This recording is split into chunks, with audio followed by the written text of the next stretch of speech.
أعوذ بالله من الشيطان الرجيم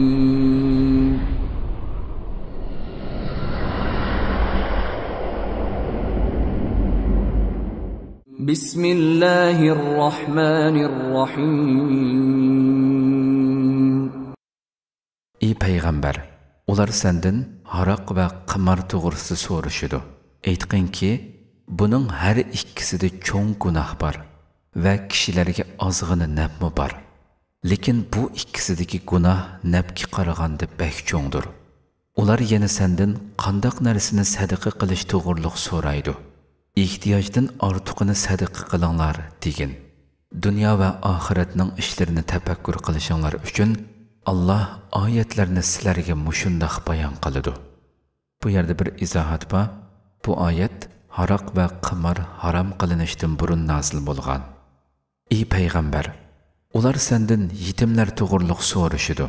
Aytqinki, ularni tarbiyalab, mollarini ko'paytib, ishlarini obdan o'rinlashtirib berish to'limi yaxshidir. Ular bilan aralashib yashasanglar, yeyish-ichish, kasb va tijoratni o'zinglarga aralashtirib yashasanglar, sizlarga hech gunoh yo'qdir. Chunki ular sizlarning diniy qarindoshlaringlardir. Allah yetimlarning ishlarini buzg'uchi va tuzguchini bilib turadi. Agar Allah xolisi edi, aralashib yashashni cheklab, sizlarni chuqum jaboga solgan bo'ladi. Allah haqiqatan g'olibdir, hikmat bilan ish qilg'uchidir. Ey iymon etganlar, mushrik ayollar iymon etmog'icha ularni nikohinglarga olmanglar. Mushrik ayol sizlarni mabtun qilgan taqdirdimi, mu'min dedak albatta uningdan yaxshidir. Mushrik erlar iymon etmog'icha mu'min ayollarni ularga yotliq qilmanglar.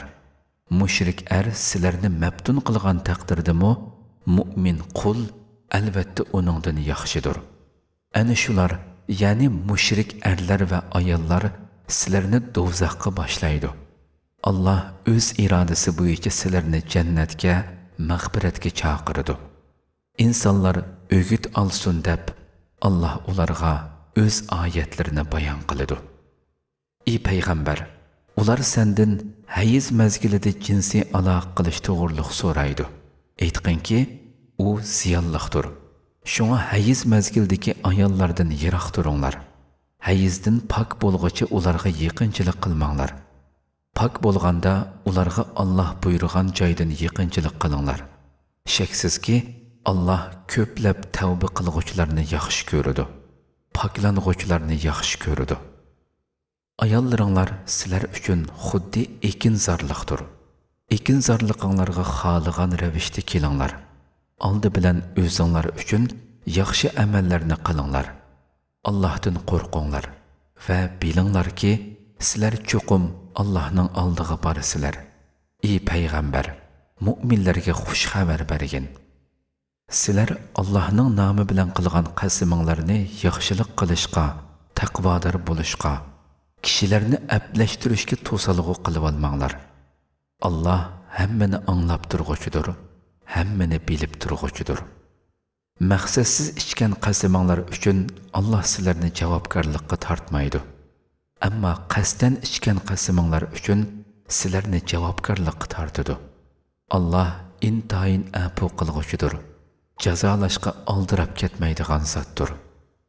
Ayollarga yaqinchilik qilmaslikka qasam ichgan kishilar 4 oy kutishi kerak. Agar ular bu muddat ichida ayollarga yaqinchilik qilish bilan qasamidan yonsa, shuni yaxshi bilsinki, Allah haqiqatan mag'firat qilg'uchidir, nihoyatda mehribondir. Agar ular ayollarni taloq qilish niyatiga kelsa, shunimi yaxshi bilsinki, Allah hammani anglab turg'uchidir, hammani bilib turg'uchidir. Taloq qilingan ayollar 3 hayiz o'tguncha iddat tutadi. Agar ular Allohga va oxirat kuniga rostilla ishindikan, ularning baliyatqusidagi Allah yaratgan narsa to'ralma yoki hayizni yushirishi durust emas. Agar ularning erlari ablashib qilishni xolasa, shu muddat ichida ularni qaytirib kelishga eng haqliqdir.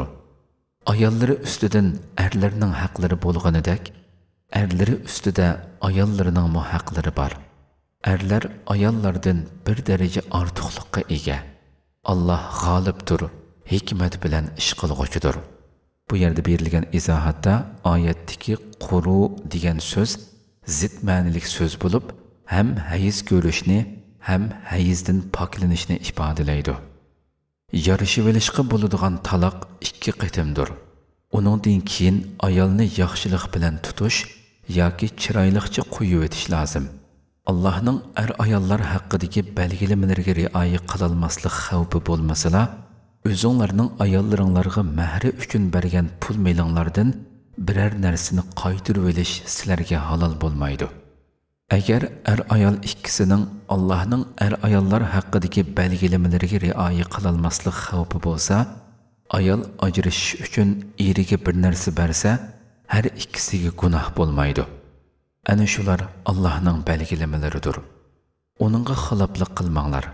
Allohning belgilamalariga xiloflik qilguvchilar zolimlardir. Agar ayolini 3-qatim yana taloq qilsa, u ayol boshqa erga tegmaguncha uningga halol bo'lmaydi. Agar keyingi ermi uni taloq qilsa, ayolning iddati to'shqandan keyin burunqi eri bilan ikkisi Allohning belgilamalariga rioya qila oladiganligiga ishongan taqdirda qaytadan yarashib olsa, ularga hech gunoh bo'lmaydi. Bu Allohning belgilamalaridirki, uni biladigan qavm uchun bayon qiladi. Ayollarni taloq qilib, ularning iddati to'shay deb qolgan bo'lsa, ular bilan yarashib, ularni chiroyliqcha nikohinglarda tutinglar yoki yaxshilik bilan qo'yib etinglar. Zulm qilish maqsadida ziyon yetkazib, ularni tutib olmanglar. Kimki shunday qiladi ekan, o'ziga zulm qilgan bo'ladi. Allohning oyatlarini kulki chaqchaq qilib olmanglar.